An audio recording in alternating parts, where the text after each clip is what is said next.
international podcast. We're centered, we have 3 places that we record from.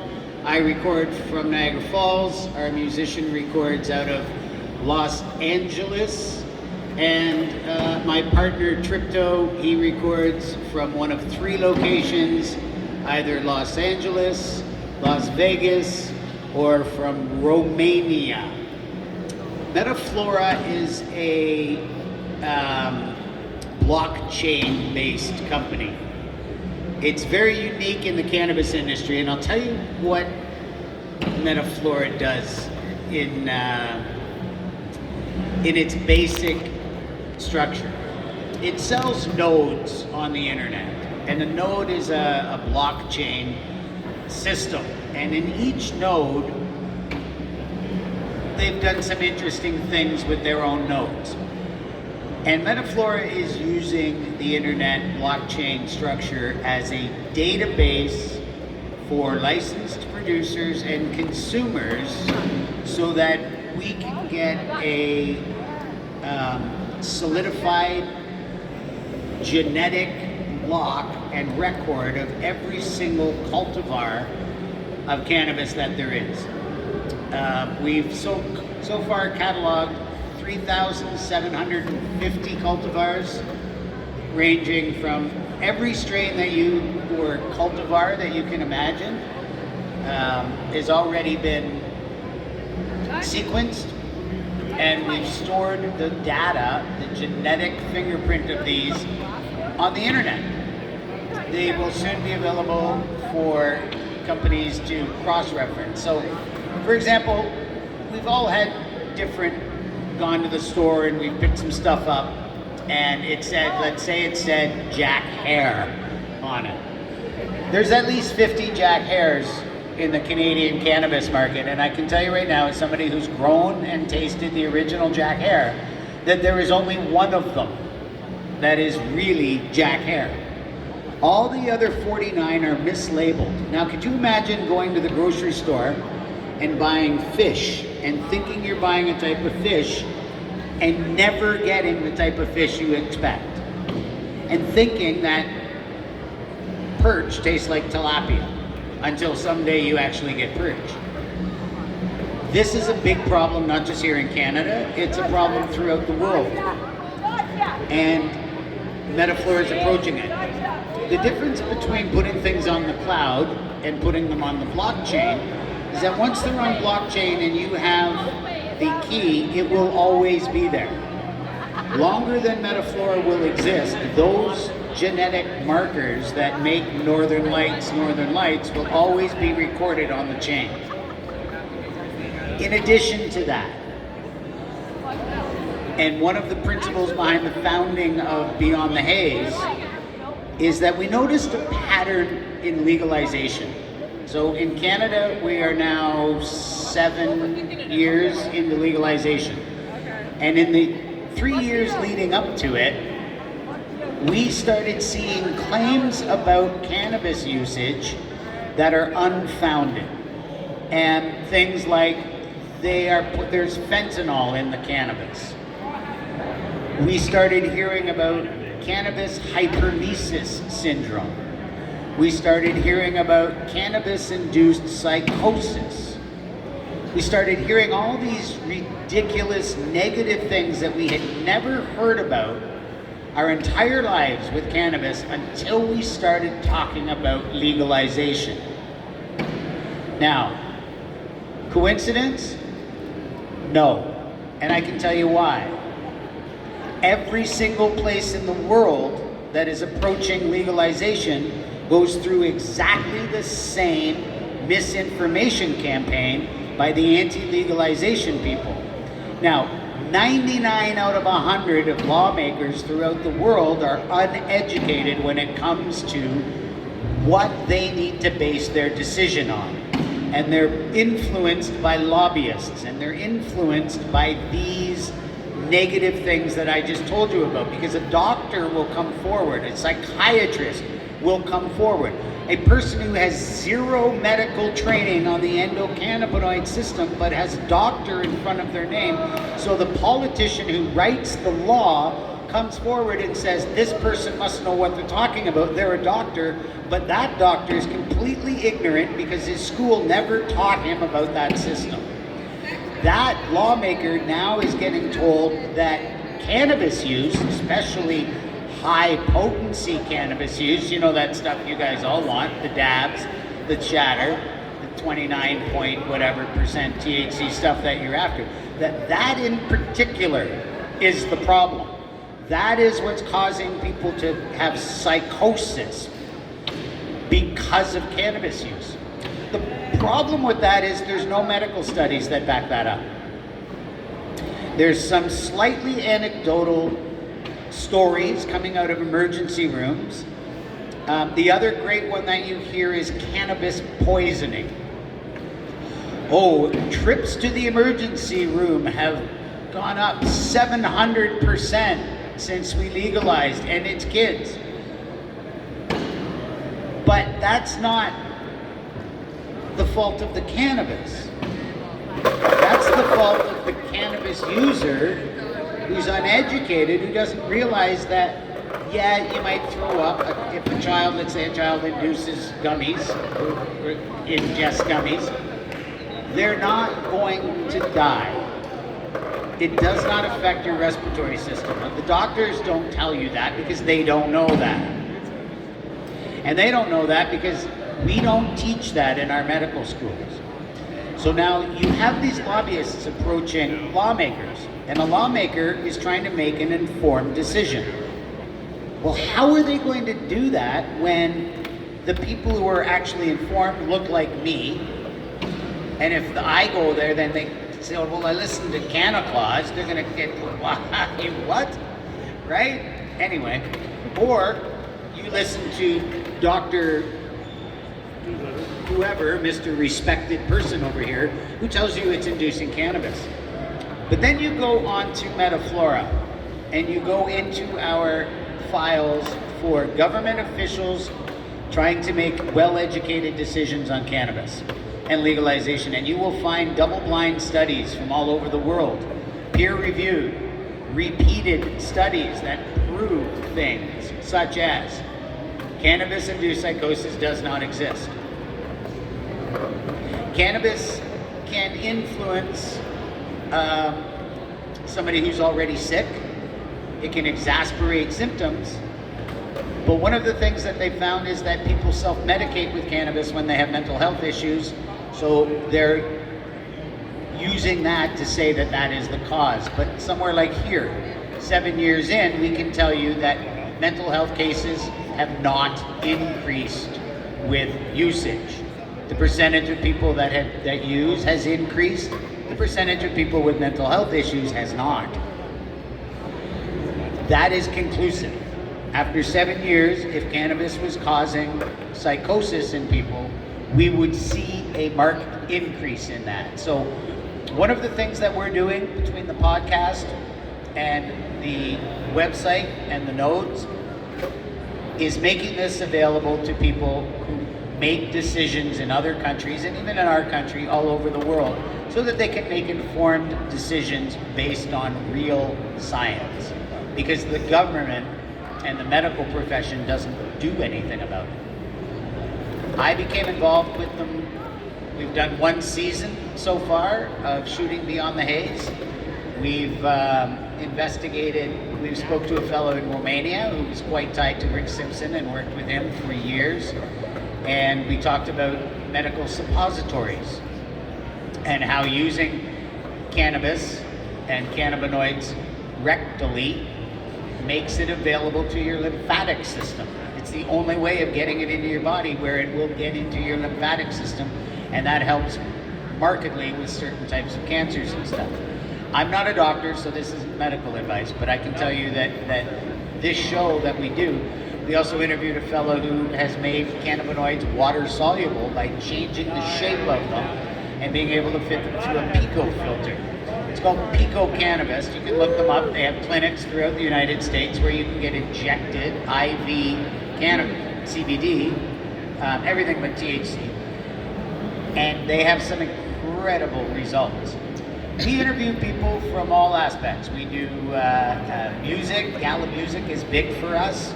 Also a blockchain-based music thing where you can buy music from some of the people on Gala. You buy the song itself and it acts like an NFT, so it gets played, you get paid. So does the artist. It's a great platform. And we like to interview entertainers. So we would like to take a little bit of advantage of being here at the 420 and having some celebrities with us.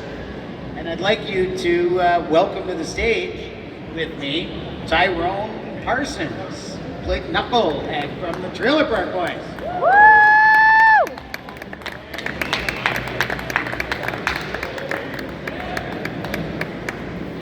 While we're waiting, I just want to give a quick plug.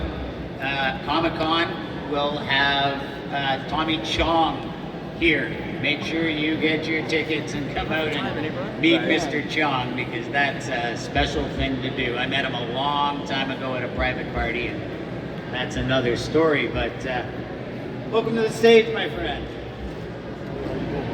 Good, good. Everything's great. We're recording over here. It'll be we're gonna put that up later on our page. So how you liking the show so far? I'm liking the show a lot. I mean, it's my first time out, so I'm enjoying myself, meeting the people. That's what it's all about, right? It is. Shaking the hands and whatnot, right? Exactly. Kissing babies, but there ain't no babies out there. That's it. It's a 19 plus show. So Right. So, right. Well, I see some babies, but they're baby faces. That's it. So where are you from? Where? Give me a little bit of background on yourself, if you don't mind. I'm from Lucasville. Lucasville is like a tiny community, in Halifax. It's just outside of Halifax, and that's where I'm from. Right on. But I live in Halifax. So. You live in Halifax? Yeah. Cool. And how long have you been in entertainment? I've been doing entertainment my whole life, believe it or not. Like, when I say my whole life, since like a kid, like child. Yeah. Like formally, or like dancing for the family and the... Yes, that's where it started at. That's where it Dancing always for the starts, family, right? Dancing for my mom and her friends and stuff. They'd be partying. She'd call me out the room. Me and Right my on. sister, or me and my cousins, we'd come out and have to dance for her and her friends and her sisters and whoever she was partying with. Yeah. And it just started from there. And the family was always supportive. Mostly? Not in the early stages. No. No, not Art's even art like that. not even in a bad way though. Not in a bad way. Just in a way that it was racket to them. They didn't understand it. Right. And then it just as things take time. Are you sure you want to do this? Are you sure Right. you can? Yeah, I've Right. seen a lot of that in. I had to prove a lot of people wrong for the people that actually doubted what I could do. Like as far as me doing what I'm doing, just because I was always told or looked upon like you're not going to make it, or it's extra hard for you to do. So. You're gonna starve to death. Exactly. Yeah, I I ain't hear starving. that. Yeah, and you don't know you ain't starving. You're doing well. I'm good. I'm doing good. Yeah. You're doing good. And you got the Trailer Park Boys stuff, but you also have music. Yeah. That's how I got into Trailer Park. Just through the music. Was through music. Yeah. Right on. So tell me about how that happened. So I was in a group with two groups, made a group, and two solo artists two groups, two solo artists, and two DJs came together, and we formed like a super group. Okay. And from that group, there was a skit made on the album, on the CD, and it was called Trailer Park Trevor. The director at the time, shout out to Mike Clattenburg and Barry Dunn and Mike Floppy, all those guys. They heard it at the time, and they called my then manager, Garnet Estabrooks, aka Mr. Finch, and they set up an audition for us to come in and audition for this show that they were shooting called Trailer Park Boys. And 8 of us, I'm pretty sure like 8 of us went in, and out of the 8, I was the one that they called out. And from that day, I was in season 1, episode 1, to what we have right now. All the way up. All the way up. Yeah. All the way up. Good job. I mean, and mind you, there's a few things that I'm not a part of, but at the same time, I mean, it is what it is, but I am there since day 1 till right now, so yeah, I'm one of those characters, definitely. That's awesome. That's a long time. That's like 15 years? 15 years. Well, I'd say a little longer, but yeah. Yeah, well, for shooting pilots and stuff, right? Exactly, Yeah. exactly. 15 and a half, 16 Yeah, years, well, something like that. When I Episodes. started that show, I was 20 years old, and I'm 45 right now. So That's 25 years. there you go. There you go. That's a And, long. and I was doing music before that. So Right on. And how's in the music? You still doing the music? I'm still doing music. I mean, at the moment, I'm working on some stuff right now because I got a lot to say and I got a good story to tell. So I'm just trying to put it together the best way, and that's why I'm not rushing. I don't want to tell somebody, like, I don't want to tell people that I'm working on something and it's not gonna come out, or like, I know a lot of people do that. So I'm just trying to work on it and get it done. Yeah, there's and then nothing. bring it out. I do painting, and there's nothing worse than giving yourself an end deadline for something that you're trying to create. Exactly. Because I mean, it works in Sometimes. certain cases. Yeah. When you're really trying to put the finishing nice touches, sometimes you can end up rushing it, and then you go back and look at it and you wonder, did I do that to myself? Exactly. And you know what? When it comes to me making music, I've done it enough on my own to know not to rush myself. And, Yeah. And for the mistakes I made before, I'm trying to learn from that. That's why I'm not rushing myself. Well, that's what we So, should do with everything. definitely. Make the mistakes. Don't be afraid to make those mistakes. Well, you got to right? make 'Cause mistakes. You learn from mistakes. Yeah. You got to learn. If you're afraid to make Well- mistakes, you'll never do anything. We're all trying to learn, but when you make mistakes, if you're not making mistakes, you ain't trying. That's right. You're gonna just do You got to nothing. make mistakes. So. Yeah, that's it. And so kudos to you for following your dreams, man. What about other acting other than Trailer Park Boys? Did you do any other, maybe some local theater? Did you do that at any point? Nothing like that? Before that show started, I just did like home videos and stuff Okay. for my cousins and stuff. We shot like little videos, and Yeah. a couple of high school guys, we made like little home movies, and then we played them on the big screen in high school and dance, so everybody could see it. I did stuff like that, but I never took no lessons or acting Right. classes and stuff like that. I guess when they casted me and picked me for the show, they like what they see. Yep. They like what they see, Just and be natural. that's why they call me Tyrone. I'm right for the part. Right on. Yes. Yes, sir. And anything coming up we should know about? At the moment, I'm working on some stuff. Like I said, I got some music coming out. I am on a lot of features. Anybody want to do a feature, hit me up. I'll do features for sure. I do got a group project that I'm working on with a couple of guys, Sess and Root Dog. It's called Wild Bunch. And we're working on that. I'm working on some music, like I said, my own stuff. And that's coming soon, hopefully. And Maybe I'll hit besides you that, up and we can do a Christmas album. Canna Claus and Tyrone Christmas album. we can make something happen. We can make Well, something yeah, happen. Definitely, we can we'll make something happen. I got some acting things on the go and stuff. You know what I mean? I'm trying to jump in whatever I can jump in, and Cool. I'm pretty sure that we may be doing something with the Trailer Park Boys. Something might be coming out, or something might be happening. Is what I was hearing. Oh. So, you guys want to see a new season or something, or? New season of Trailer Park. That'd be dope, but I did hear something supposed to be going on, so be on the Wouldn't that lookout be for that. special? So yeah, Your you- eye opening, your ear You opening. heard that it might happen here first, breaking on Beyond the Haze. Just clear that haze a bit. what get I through was the told, smoke, but and I you mean, might like I find said, a Trailer Park Boy hiding up there. Just saying, you know what I'm saying? I hear you. Okay. So on that note, I think we're gonna wrap up the show. This is gonna be broadcast later. We're gonna send it. I gotta send it down to the studio in LA, and they're gonna do the thing on it. Definitely, And, definitely. Well, man, the pleasure's all mine. But I got a little gift for you here before we go. Okay. So you know what a chillin'? I thought it was the hat. You want the hat? You're reaching in Give me the the hat. hat. I thought it was the hat. I have the hat too. I got- It's I a got- good supply hat, but it's used to protect my chillum. That's dope. We make these chillums. So this one is made out of a special wood from India. That's for smoking. I smoke hash out of that. That's serious. I like Have that. you tried these? There's like a big one hitter. Oh, I know. Show them how you do it. So you got a screen, you got a mini screen in here like this, just a little one, just in case you don't want to clean it. But this is a big deep bowl. right? All the way down, yeah. That'll hold a good 2.5 grams of ground flour. What I tend to do is I'll take a gram of hash and a gram of flour and grind them and fluff them all up together, because you need something to keep that hash burning. Yeah. And then you can hold it several different ways, but the idea is to hold it like this and create a vacuum in your fingers. Hang on, why is it not working? Because I'm not stoned enough. Usually, I've never done it with my new ring. That might be the problem. That's it is, yeah. So the other way to do it is like this. And you don't put your lips on this. You just huff it. You just huff it. And you point it up in the air. Yeah. Now these are used by the Sadhu in India, and they make smoking hashish a religious experience.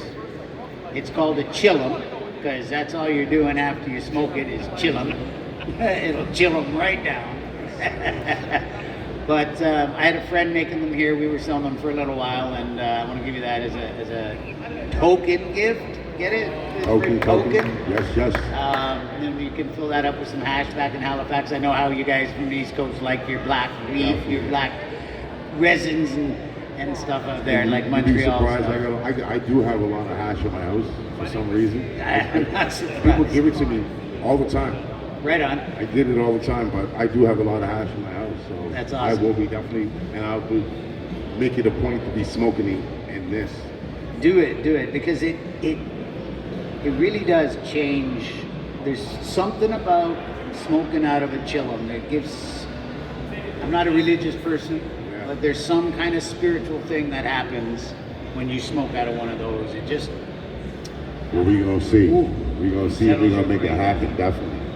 Anyway, Definitely. perfect. Well, thanks again. Great to have you on the show. Pleasure's all mine. Thank you so much, everybody, for coming out. You already know. And if you don't follow me already, you can follow me on Instagram at Knucklehead Official. I'll let your boy check my Monday story. It's always positive. It'll start your day and start your week in the right way. I'll let your boy. You already know. Perfect. And if you don't follow me yet, follow me on X. I'm on there because they keep kicking me off of Facebook and Instagram. They don't like weed like we do. That's right. So on X, I'm or Twitter, depending on if you're ever going to call it X or not. Yeah, right. I'm Canna Claus at Clark Bitter. There is no E on Claus, but there is on Clark. Don't get them mixed up. People always want to put an E on Claus and take it off of Clark, but no. And you can find me there. My banner is with the Trailer Park Boys and me in my full-on costume. But thanks again for coming out. We will be sending this up on our, there's links to the podcast also on the X site. It's at metaflora.com. You can look it up there. And there's links to Gala Music. You might want to look into Gala Music. We're going to be doing the same thing on Metaflora as well. I'll send you some links and get your stuff up on there. Sounds good. You sell your music as if it's an NFT. So people can then use it in ads or whatever, and you get paid and they get paid. Every time someone plays it on Spotify, you make a bigger percentage than they do, but you make at the front end as well. Yeah. So people buy off you, and then every time it gets played, wherever they play it on any platform, you get paid, and they make a little money too. Okay. So it's kind of a neat way of Definitely revenue send me sharing. that link. Yeah. You get a lot more money than you would just playing it on Spotify, for example. Definitely send me that link. It's a good one. Thanks again, folks. Beyond the Haze. Happy 420. I think we're hitting almost that time. We got to get outside and get blazed. Let's do it. Let's do it. Peace out. All up.